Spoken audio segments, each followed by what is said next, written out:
The road to World War III began in 1990 when Iraq invaded Kuwait and was defeated by the U.S. and their allies. After the First Persian Gulf War, the United Nations placed economic and military sanctions on Iraq, which included regular inspections of military installations and other programs involving mass weapons.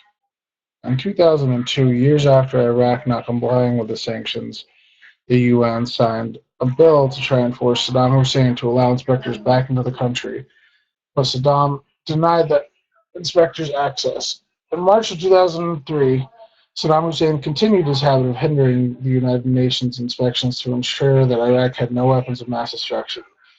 This, paired with intelligence that Saddam was working with Al Qaeda, sparked the United States into action. The United States warned Saddam Hussein to leave the country within 48 hours on March 17th. On the third day, Saddam had not left the United States. Had not left. The United States began dropping bombs on military bases and government buildings, followed not long by a full-scale invasion. The United States and Britain occupied Iraq until 2011, when the last of the transitional forces were pulled out, where they left a country war-torn that desperately needed rebuilding. A war-torn country was not the only thing that was left behind in Iraq. A whole new brand of terrorists was born, calling themselves the Islamic State of Iraq. This is the Iraqi branch of Al Qaeda, which was largely under the leadership of Abu Musab al Zarqawi until he was killed in 2006 by a U.S. bomb, which is when they rebranded. But we'll get back to ISI. The next major event on the road to World War III occurred in Syria in 2011. Syrian civilians began peacefully protesting the oppressive government and President Assad's regime.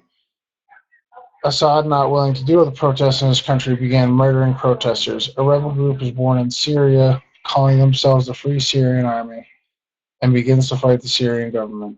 The same year, the Kurds in Syria take up independence and no longer recognize Assad or the Syrian government as theirs.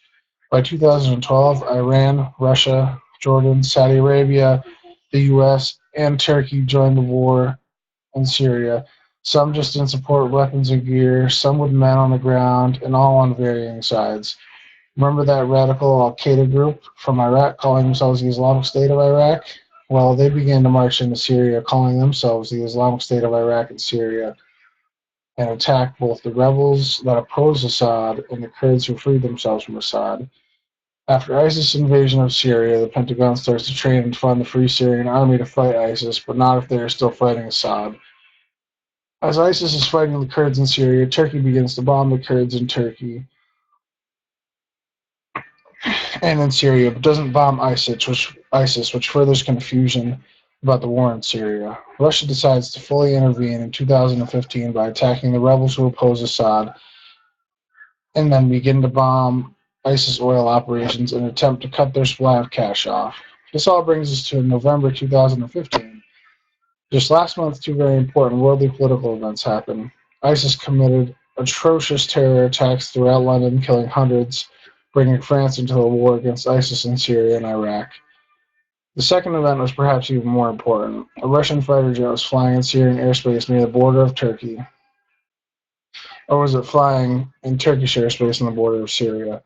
Well, that part doesn't seem to be all that important anyways, because the Turks sent two American-made F-16 fighter jets to check on the Russian fighter jet, allegedly issued warnings to evacuate their airspace.